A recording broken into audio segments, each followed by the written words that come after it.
ఈ సంక్రాంతికి చిన్న చిత్రంగా విడుదలై అతి పెద్ద విజయం సాధించిన సినిమా హనుమాన్. ఈ చిత్రం సంక్రాంతి బిగ్గెస్ట్ బ్లాక్ బస్టర్గా ప్రేక్షకుల చేత నీరాజనాలు అందుకుంటోంది.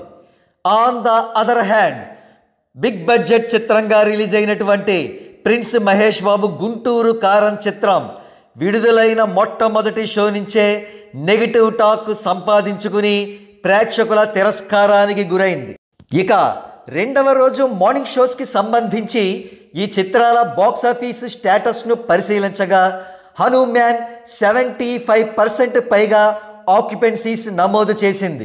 ఇన్ కాంట్రాస్ట్ గుంటూరు కారం కేవలం 35% ఆక్యుపెన్సీస్ మాత్రమే రికార్డ్ చేసింది.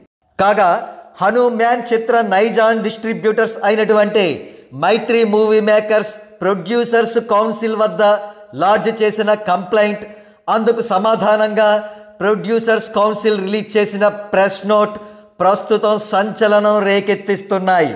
ఆ ప్రెస్ నోట్ సారాంశం ప్రకారం ముందుగా కుదుర్చుకున్న అగ్రిమెంట్స్ ప్రకారం థియేటర్ ఎగ్జిబిటర్స్ హనుమాన్ చిత్రాన్ని ప్రదర్శించడం లేదు.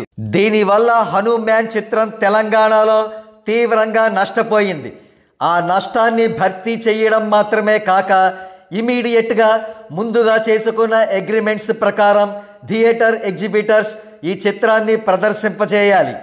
కాగా ఫిల్మ్ నగర్లో వినిపిస్తున్న గాసిప్స్ ప్రకారం దిల్ రాజు మాఫియా మాత్రమే కాక మహేష్ బాబు మాఫియా కూడా ఈ విషయంలో డైరెక్ట్గా ఎంటర్ అయిందని, హనుమాన్ చిత్రాన్ని ఎక్కువ స్క్రీన్స్లో ప్రదర్శించనీయకుండా అడ్డుకుంటోందనే ఆరోపణలు చాలా తీవ్రంగా వినబడుతున్నాయి.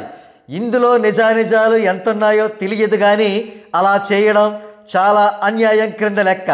సో ఇమీడియట్గా థియేటర్ ఎగ్జిబిటర్స్ ముందుగా కుదుర్చుకున్న ఒప్పందం ప్రకారం హనుమాన్ చిత్రాన్ని వారి థియేటర్స్లో ప్రదర్శించాలి.